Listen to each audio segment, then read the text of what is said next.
Seja muito bem-vindo à programação da TV Canção Nova. Como é bom chegar até você com mais um programa Gente de Fé. Um programa que fala de vida, que tem como objetivo, a partir dos testemunhos, das experiências aqui vivenciadas, levar você também a fazer uma experiência de fé, com um Deus que cuida de nós, com um Deus que cuida da nossa vida. E é por isso que hoje estamos aqui, em mais um programa da temporada Profissionais de Saúde, hoje com Dom Antônio Augusto, Bispo Auxiliar da Arquidiocese do Rio de Janeiro. E por que começar esse programa de uma temporada de Profissionais de Saúde com um Bispo? Porque Dom Antônio, além de Bispo, ele vai se apresentar e contar um pouquinho da sua história para nós, mas ele é também médico, pediatra. Muito bem-vindo, Dom Antônio. É um prazer estar aqui nesse programa Gente de Fé e que possam realmente as pessoas que nos assistem despertar a sua fé, não por minha pessoa nem pela minha história, mas porque quem toca o coração de cada um de nós é o próprio Cristo.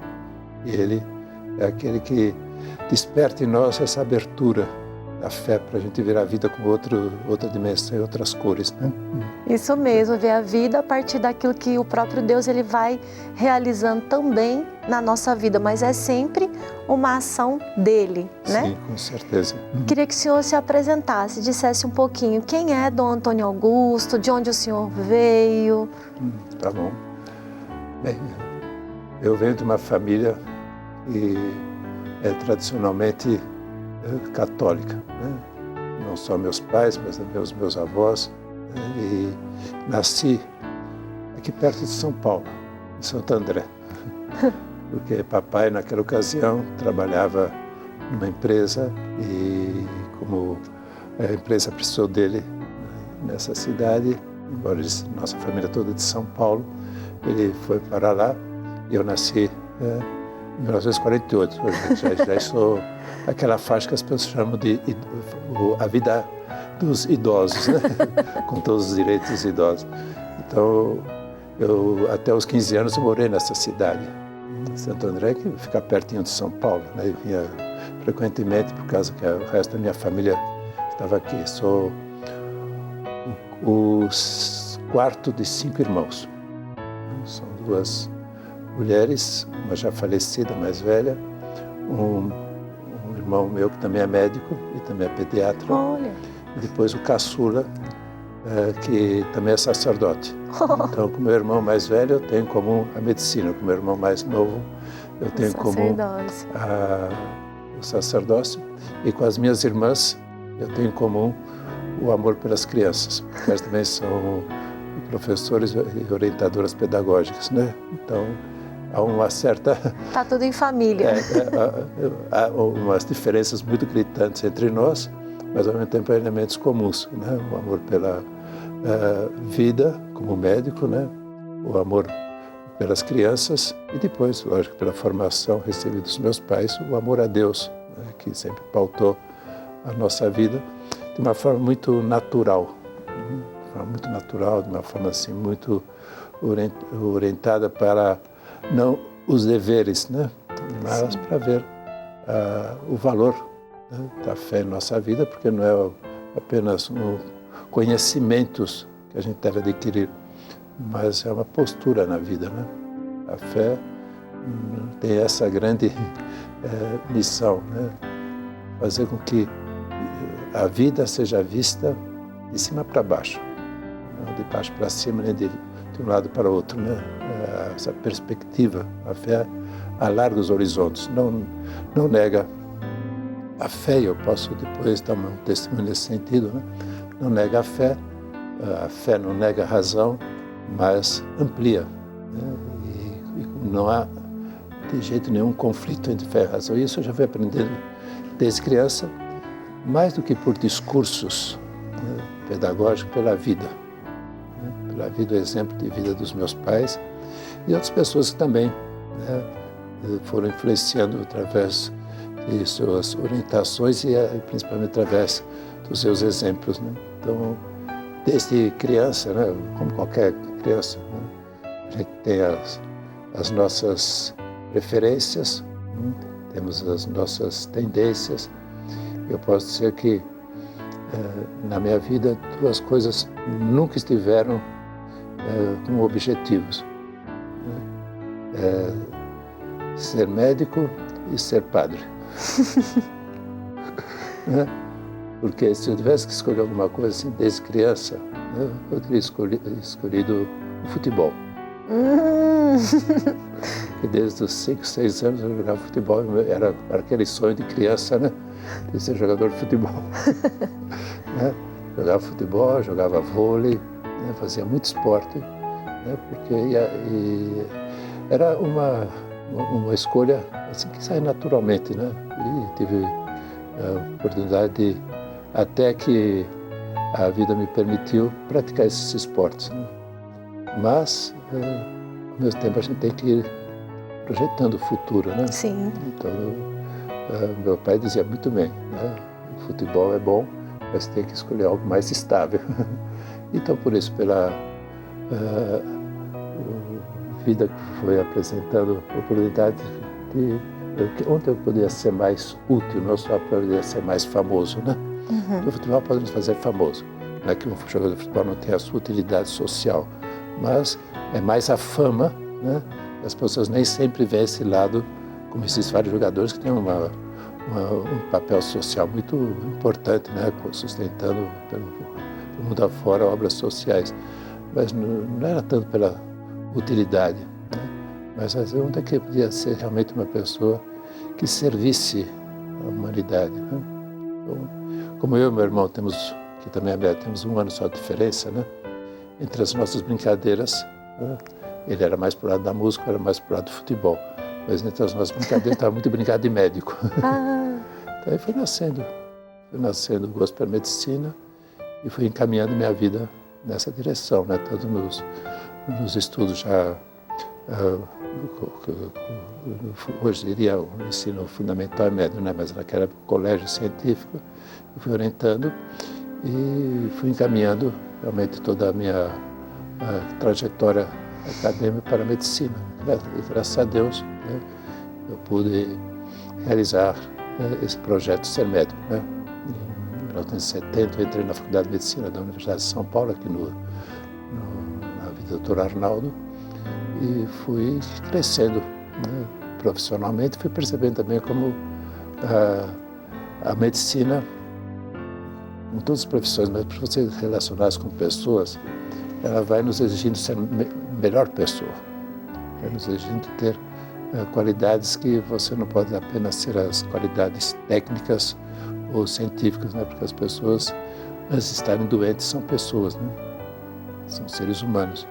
Então ali eu fui percebendo que era preciso também o crescimento pessoal próprio, né?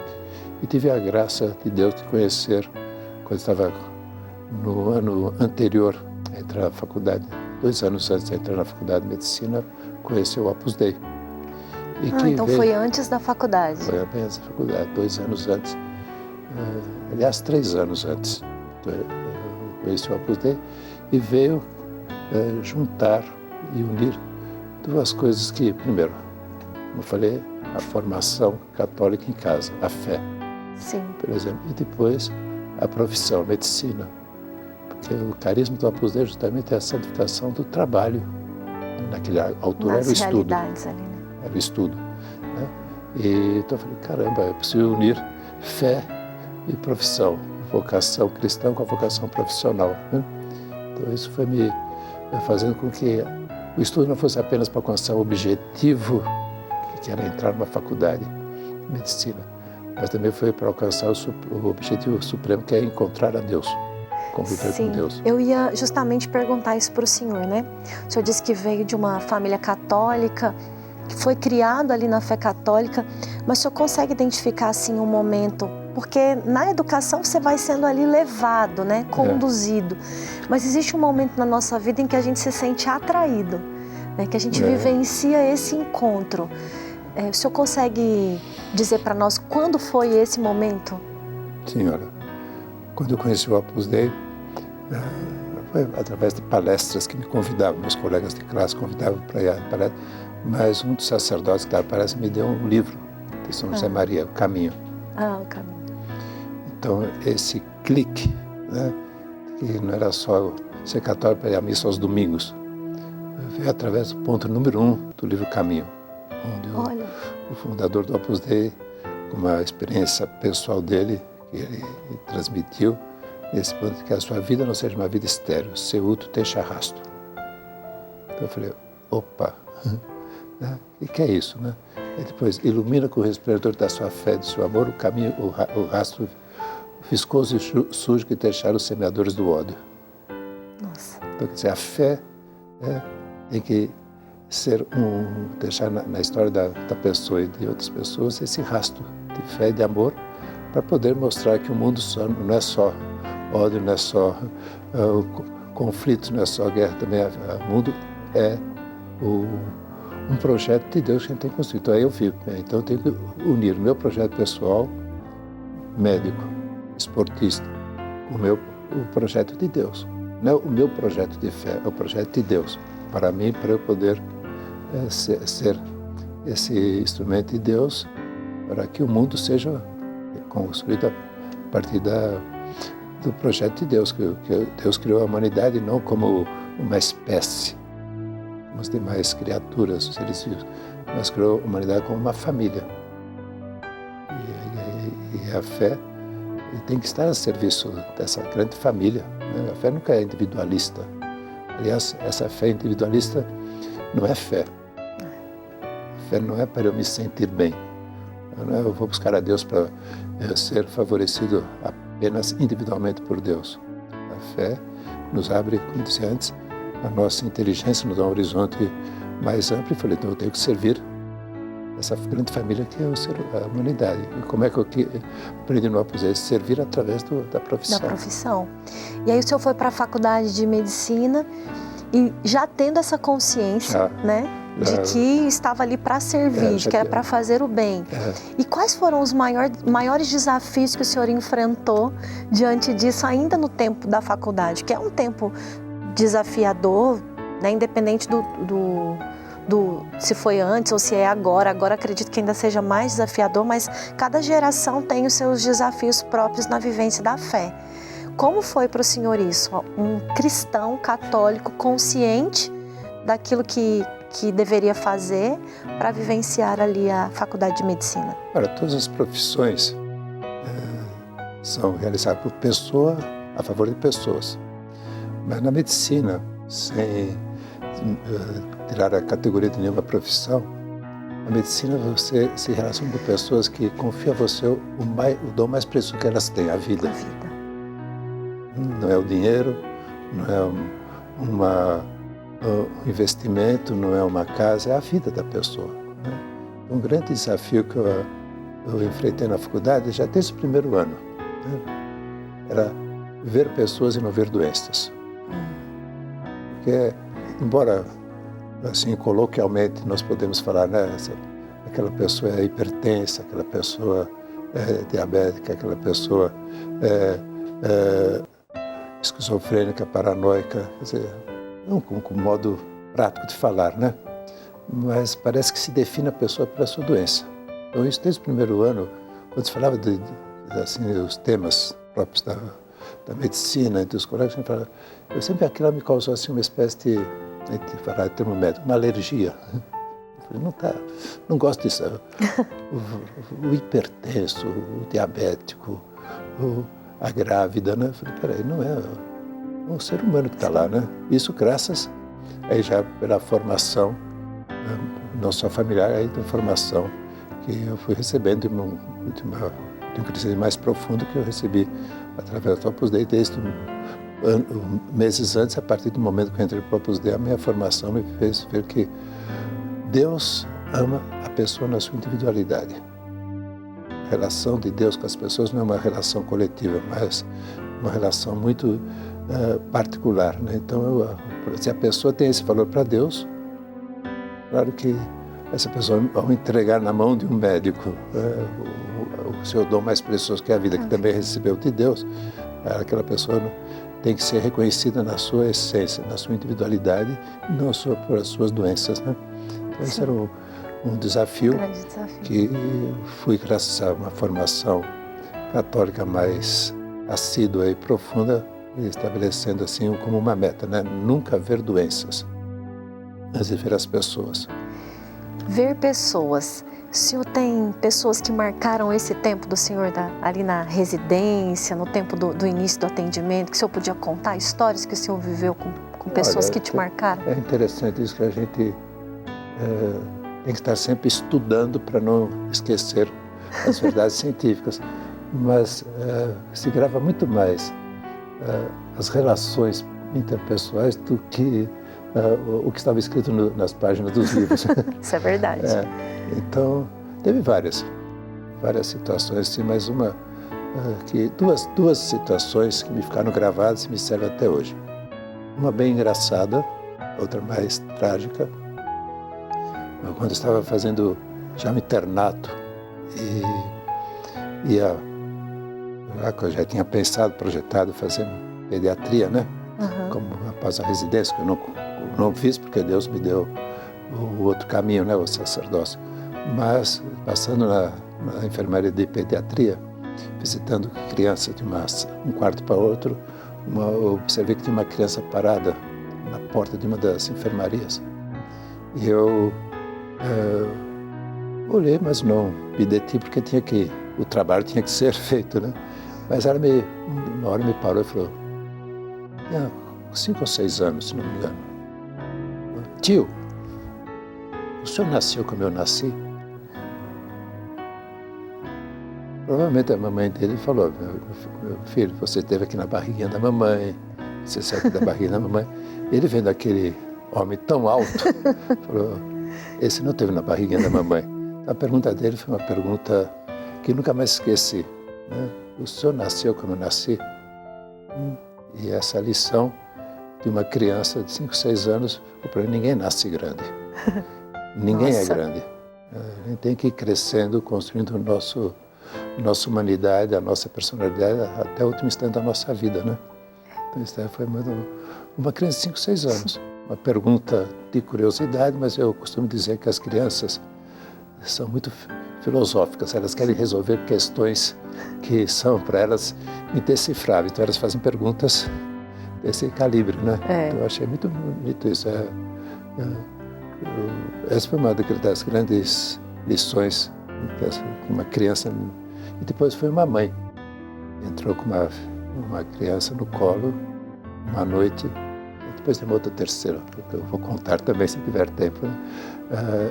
Desesperada porque era o seu filho, tinha pego o revólver do pai e dado disparado no peito aqui. A mãe entrou com um desespero, né? Nem esperou fazer o seu cadastro, já entrou direto no serviço de emergência. O residente foi envolvido pela emoção da mãe. Nós que estávamos internos também fomos envolvidos pela emoção. Pegamos aquela criança numa máquina e nos dirigimos para o centro cirúrgico, para salvar a vida da criança. E ela teve uma intervenção que eu considero providencial, porque entre a entrada do serviço de emergência e a sala cirúrgica estavam os elevadores, e na hora que a gente estava passando correndo e apressados em direção à sala cirúrgica, saiu do elevador o chefe da emergência, que até hoje eu não lembro o nome dele, Dr. Valdomiro de Paula, que trabalhava 30 anos nesse serviço, no Hospital das Clínicas, né? Ele falou, onde é que vocês estão levando essa criança? Aí o residente explicou que tinha dado um tiro no peito, que provavelmente estava sangrando, hemorragia interna, e entrar em coma, a gente tinha que operar, salvar a criança. Ele falou, voltem. Mas, doutor, voltem. E aí ele falou, voltem e façam todos os exames que são necessários para ver exatamente qual vai ser o diagnóstico e procedimento. Resumindo, né?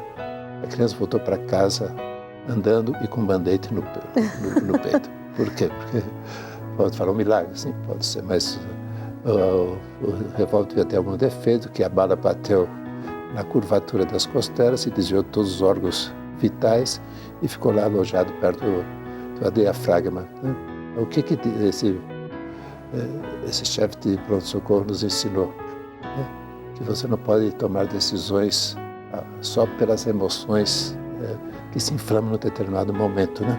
As decisões têm que ser ponderadas, estudadas para depois decidir e realmente fazer o bem, né? E que as coisas urgentes não são assim tão urgentes como as pessoas querem que seja, né? Então também foi uma lição muito bonita que serviu para o resto da vida. Então você vê que os livros, a gente tem que estar sempre recorrendo a eles para se atualizar na ciência. Mas a arte de viver, a gente obtém através justamente da convivência humana. E um terceiro muito curto, eu vou contar assim. Pode contar. Onde eu aprendi um lado feminino que nós, os homens, nem sempre valorizamos nas relações com as mulheres, né? Uma moça que sofreu um acidente muito banal, mas que trouxe uma fratura na região cervical com secção da medula. Nossa. Ela chegou lá no pronto-socorro e teve que fazer as intervenções necessárias, entre as quais era fazer uma tração com a cabeça para eliminar um pouco a tensão que estava no pescoço, né? E aí o residente chamou o barbeiro para cortar o cabelo dela. E ela ia ficar, se ela sobrevivesse, ia ficar tetraplégica. Mas para ela era muito mais importante o cabelo do que a tetraplegia. Eu não queria que cortasse o cabelo. Eu me lembro, era uma moça muito bonita, com cabelo louro muito longo, mas tinha que necessário para poder fazer a tração, né? Então isso também ficou como uma lição de vida. Você tem valores que uma pessoa leva consigo, que para outra pessoa talvez não seja tão importante, né? Mas para aquela pessoa eu vi que nós, os homens, temos uma relação com o cabelo muito superficial. A gente vai no barbeiro e diz, como sempre, né? E em 10 minutos a gente resolve. Isso nunca acontece com uma mulher, né? Com a mulher, não. Então isso é talvez seja algo externo, mas não é externo. É para compreender as pessoas, seus valores pessoais, né?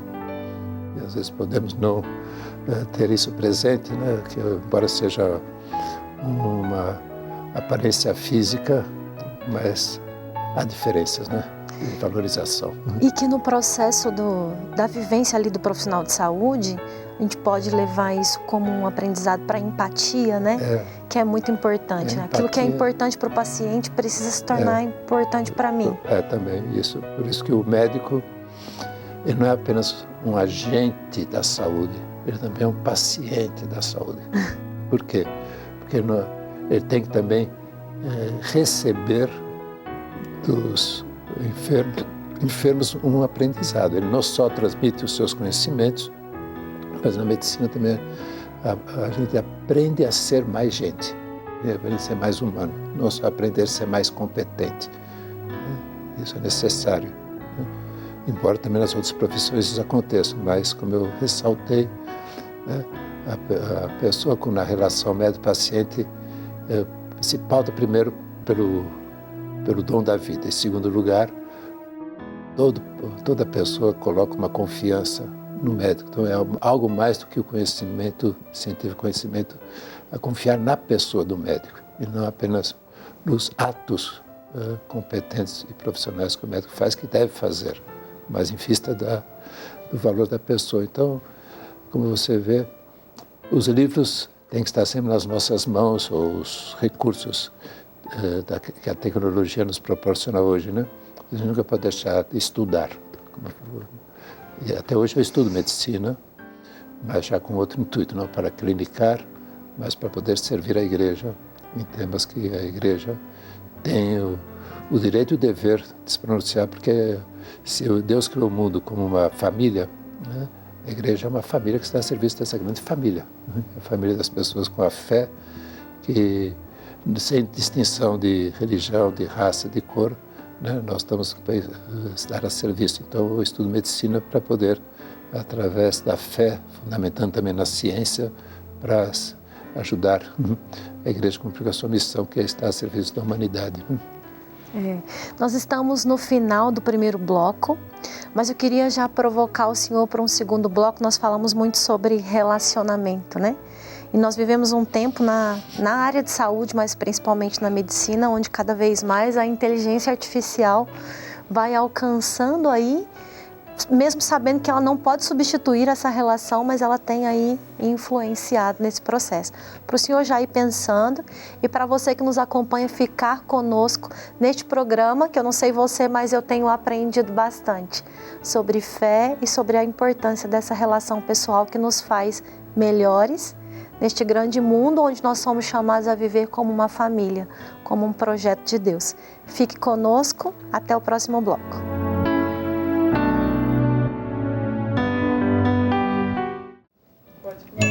Estamos de volta no segundo bloco desse programa Gente de Fé, em mais uma temporada Profissionais de Saúde.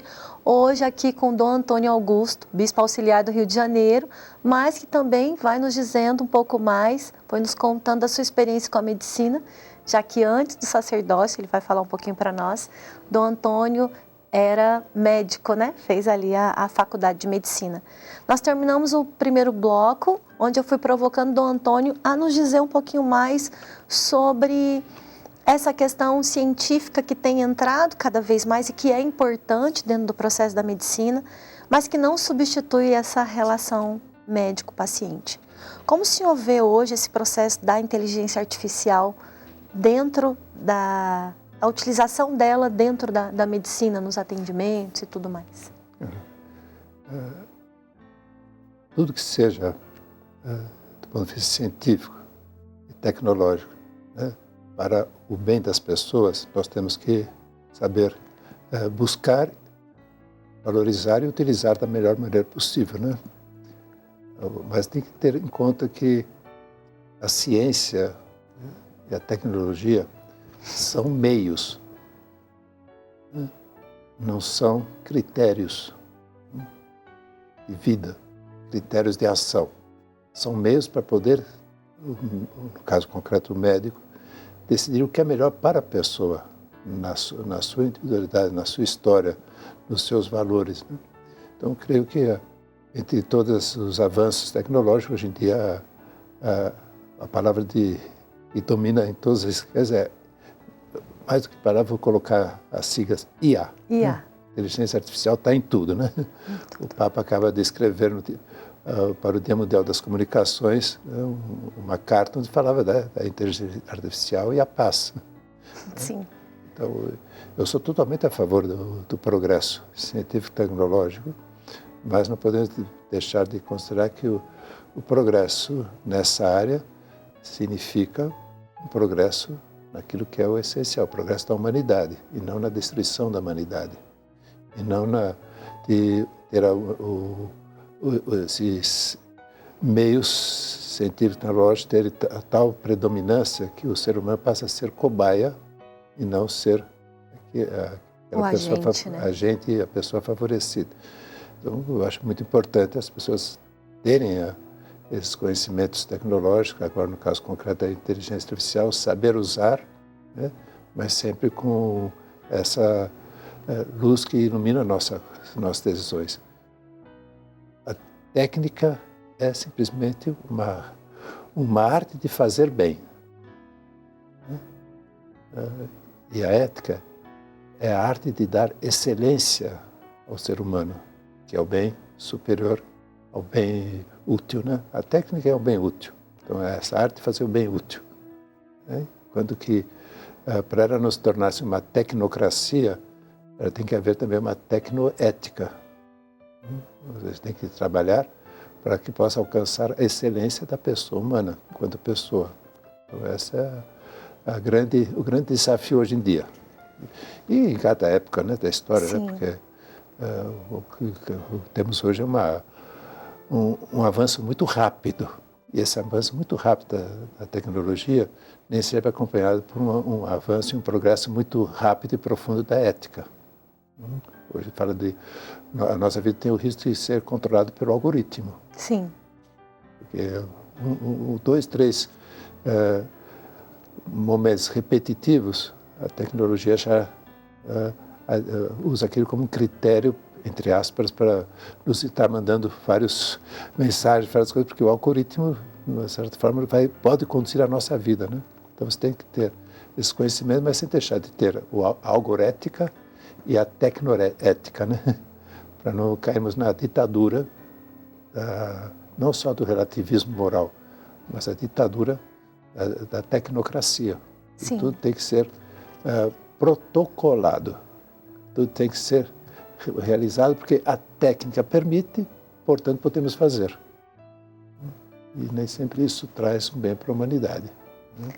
Especialmente no âmbito não só social, mas no âmbito da medicina, onde você está a serviço de, e não servir-se de. Você tem que servir a pessoa e não servir-se da pessoa.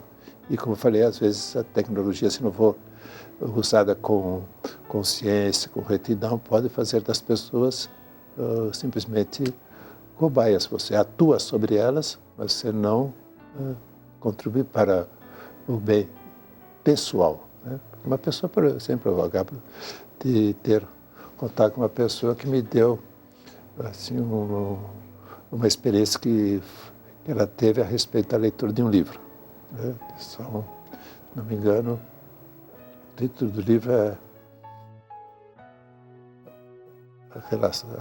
alguma coisa em relação com as adversidades, agora não tenho o nome exato, né? E por quem foi escrito esse livro? Por um autor junto com outro autor, né? E qual é esse outro autor? Um cego. Nossa. Que subiu os 7 maiores picos da Cordilheira do Himalaia. Para ele, uma adversidade, já subiu com visão. Sério? Um grande desafio. Agora, como cego. Então, ele, com esse outro jornalista, ele fez que as adversidades existam à nossa frente. São os desafios. Agora, uma limitação física, às vezes, até contribui para um crescimento da pessoa enquanto pessoa. Por isso que eu quero dizer, a técnica atua para ajudar as limitações, imperfeições e adversidades da saúde, mas nunca pode deixar de considerar que ali está uma pessoa por trás das doenças, por trás dos seus desafios, por trás das suas buscas de estar com o bem-estar físico, psíquico, até social. Então a técnica não pode ser assim tão invasiva que esquece que ali é uma pessoa, com a sua história, com os seus valores, com o seu futuro, né? E hoje em dia, se não houver uma formação humana, ética, do profissional da saúde, já que me estendo não só ao médico, né? Nós acabamos sendo protocolares, porque está no protocolo, fazer esse exame, aquele outro exame, usar essa tecnologia, esquecer que da pessoa. A pessoa não uma cobaia. Um procedimento, né? Como a gente chama ali na saúde, um procedimento operacional padrão, um POP, a ser seguido, né? Utilizar a tecnologia de forma que ela jamais substitua a pessoa. E essa visão que não é apenas religiosa católica, religiosa judaica, moral, né? Eu falo muito da cultura judaica cristã que tem que ser substituída hoje por uma cultura mais universal, né? Não é isso, é uma questão humanitária. Tem que servir a pessoa e não servir-se da pessoa. Falando de pessoa, nós estamos aqui para ouvir também um pouco mais da história do senhor ali do que o senhor foi vivenciando no decorrer da vida e que foi ali fundamentando a sua fé, né? Viveu esse tempo a medicina e depois veio o sacerdócio. Como é que foi esse processo entre a medicina e o sacerdócio? Depois já queria que o senhor também dissesse um pouquinho sobre essa experiência de fé. O que foi alimentando? Nós sabemos que a fé é um dom, né? A fé é uma virtude teologal, cristã, mas é algo que precisa ser alimentado. Como o senhor foi, no decorrer desse tempo, nessa trajetória, alimentando essa fé? Como eu já mencionei, eu sou do Opus Dei desde os 19 anos. antes mesmo de entrar na faculdade de medicina, e foi me dando essa formação, essa nutrição da minha fé, essa visão mais ampla, que eu tenho que ser santo no meu trabalho profissional. Tenho que servir as pessoas, né, fazendo um trabalho competente, realizado com esse sentido social, com esse sentido cristão. E, logicamente, isso desenvolveu em mim, né, o hábito e a disposição de estar a serviço de Deus para o que Ele precisasse. Eu não entrei no Opus Dei para ser sacerdote, né, mas por essa razão que eu já mencionei antes, né? Mas essa disposição de estar sempre a serviço da vontade de Deus, quando Deus, através de pessoas que assim me orientaram dentro do Opus Dei, se eu queria servir a Deus e as pessoas através do sacerdócio. Eu, sabendo que era necessário o sacerdócio, então eu segui esse caminho. Eu não deixei a medicina. Eu costumo dizer assim, de uma maneira assim, uma frase bem redonda: a minha paixão é a medicina. A minha vocação, Opus Dei, se realiza através do sacerdócio. Então, eu não deixei a medicina. Deus não me pediu para renunciar à medicina, apenas à prática médica, né?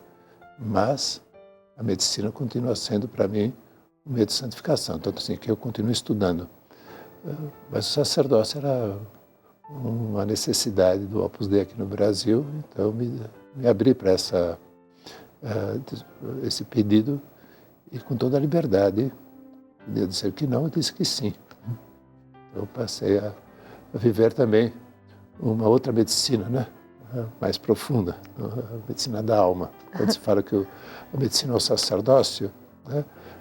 Deve-se dizer também que o sacerdócio é uma medicina.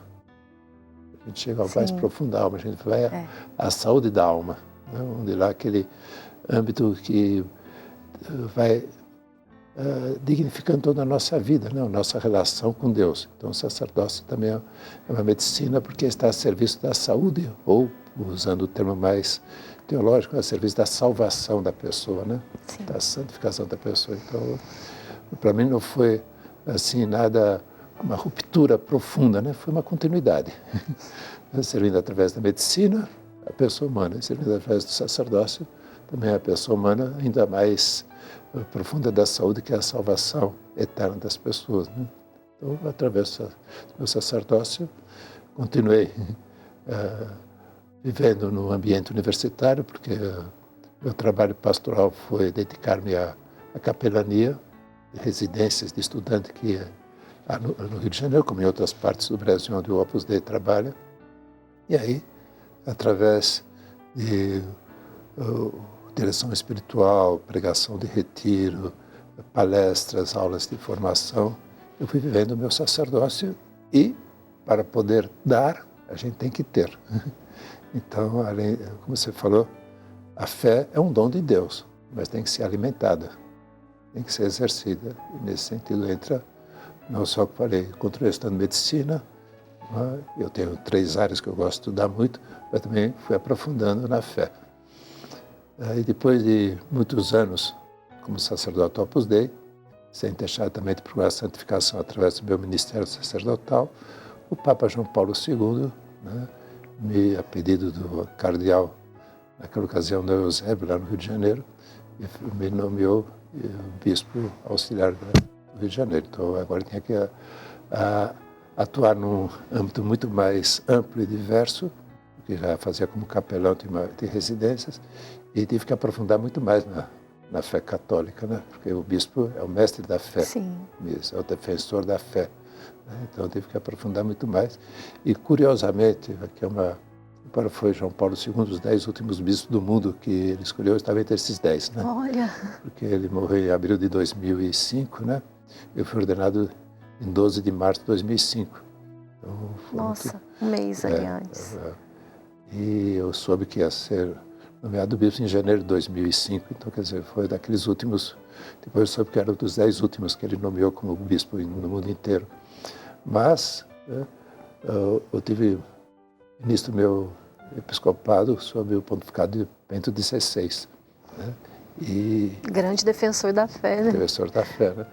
E como é costume na congregação dos bispos, todos os bispos nomeados ou ordenados no ano fazem um curso em Roma, né, para aprender a ser bispo.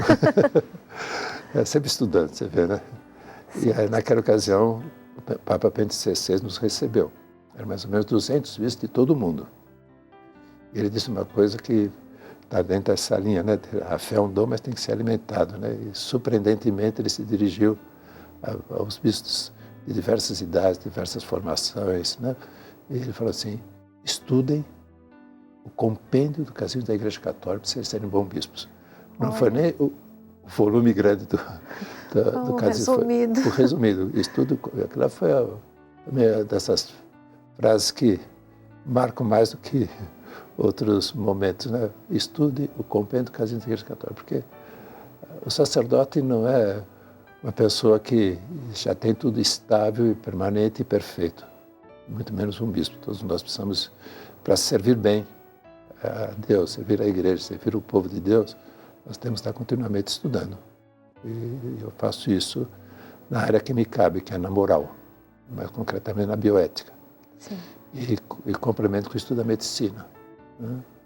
Aquilo que também vai me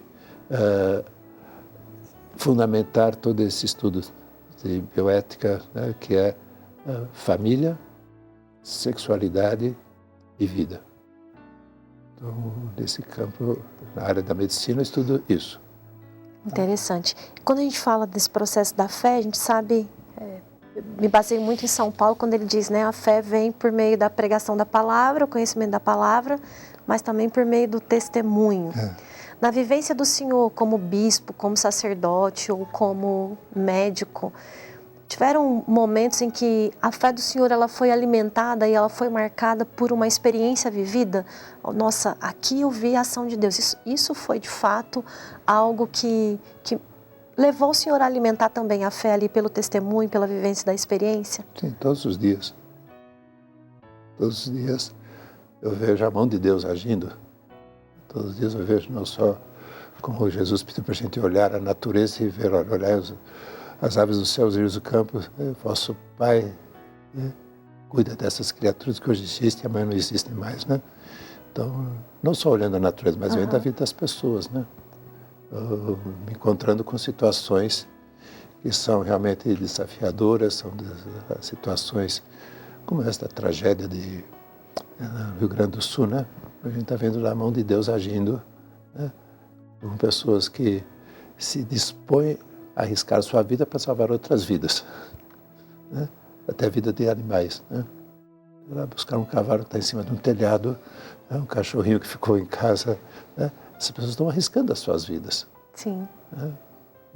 Porque isso não é simplesmente uma solidariedade espontânea, né? Deus, né, cuida das pessoas, através de outras pessoas. Outras pessoas. Né? Que talvez não tenham nem essa consciência da sua participação num plano muito maior, muito mais amplo, que é a ação de Deus na vida pessoal, né? Nas histórias. Né? Então eu vejo todos os dias. Se a gente tem uma visão mais profunda de fé, né? Que chama-se visão contemplativa, não é que você vai ser um místico, né? Sim. Mas se você tem uma visão de fé, você realmente não vê apenas fatos, vê um projeto divino que se realizando milimetricamente, mas se realizando.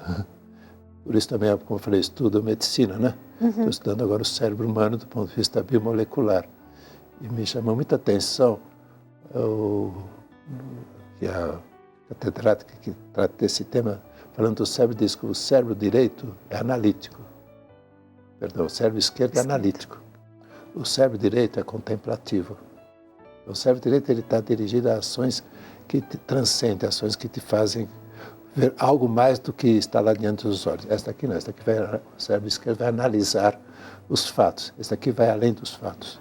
Então, até anatomicamente, biologicamente, né, nós temos toda a capacidade de analisar além dos fatos, e quando se trata de pessoa, analisar não só organicamente, metabolicamente, né, psicologicamente ou sociologicamente, analisar quem é aquela pessoa, né? Não sabendo o que ela tem, o que ela faz.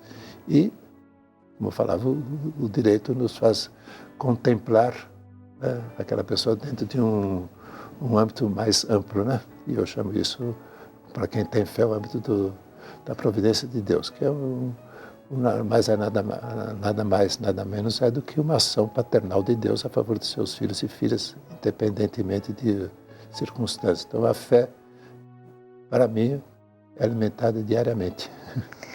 Nós, quando a gente vai ali lendo a história dos santos, de grandes homens da igreja, nós muitas vezes vemos momentos, né, que a gente pode chamar assim de crises de fé, né, de mais difíceis ali no processo da vivência, na relação com Deus, diante dos fatos, dos acontecimentos.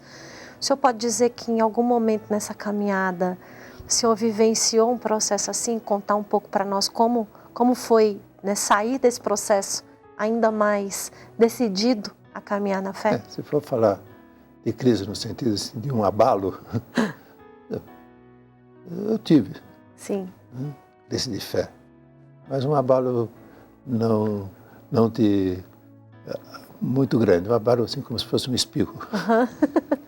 Mas vou falar de crise, como no sentido de crescimento, que é esse o sentido profundo da palavra, vem da palavra grega, né, que é crise é crescer, uma oportunidade de crescer, né? Então isso, aí teve muitas crises de fé, porque a impotência, o desconhecimento, a incerteza, né? Se você não cresce em direção ao amor paternal de Deus, né? Então o que pode ser um abalo sísmico de baixa repercussão se transforma num terremoto. É preciso ter crise de fé, né? Com pequenos abalos para poder ter a crise de fé como crescimento na confiança em Deus. E agora me veio à memória uma das últimas entrevistas que foi feita sobre João Paulo II. Ele já estava no leito de morte. Um cardeal foi entrevistado, que convivia com ele diariamente lá no Vaticano, e perguntava para ele, né, o que o senhor pode dizer de João Paulo II? Já que estava morrendo, então ele dizia, bom, colher esses testemunhos. E a frase que ele disse é um homem extremamente perigoso.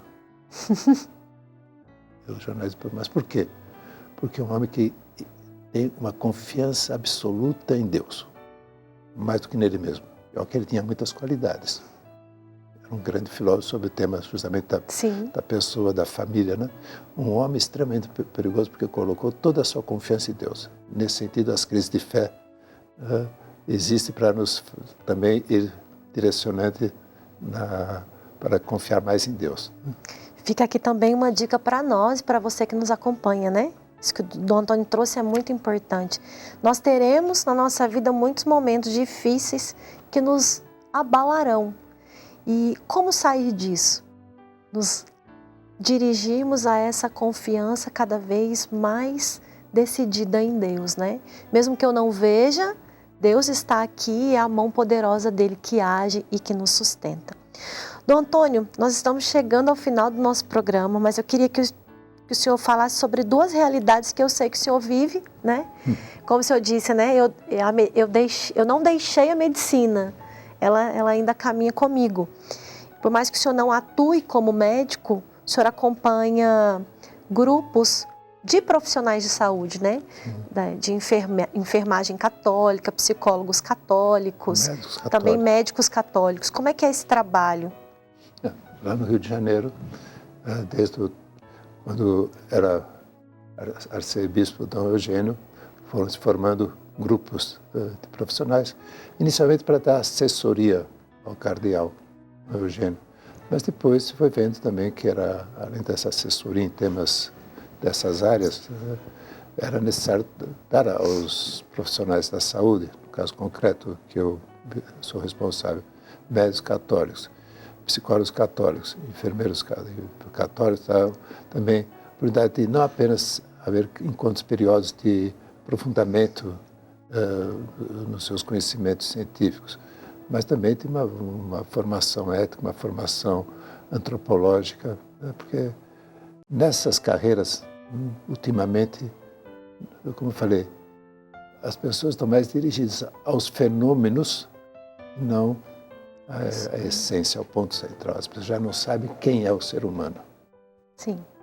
Quem é o ser humano. Então, e ainda mais o ser humano visto de uma perspectiva mais elevada, transcendente, que é o ser humano como criar a imagem de Deus, né? Fica uma dica, então, aí para você que é do Rio de Janeiro, né?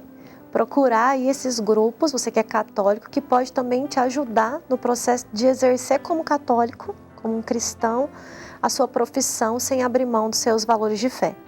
Antes de encerrar, eu queria que rapidamente o senhor falasse sobre os livros, porque além de tudo o senhor é escritor, né?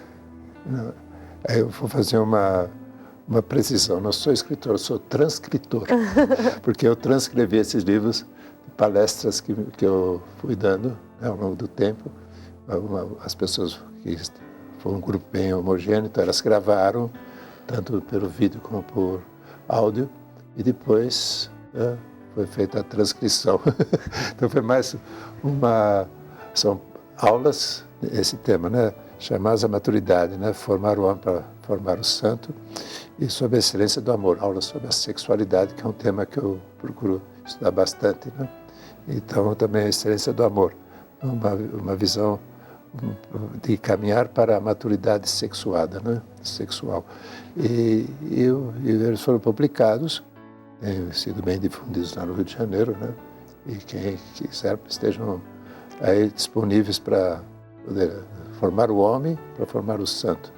E a sexualidade é uma dimensão que está aberta ao amor e à vida, né? Então, esse é o objetivo desses dois livros, que era o objetivo das aulas. Fica aí a dica para você que nos acompanha, então, pode procurar lá na internet, Dom Antônio Augusto, livros, que você vai encontrar os livros de Dom Antônio. Muito obrigada.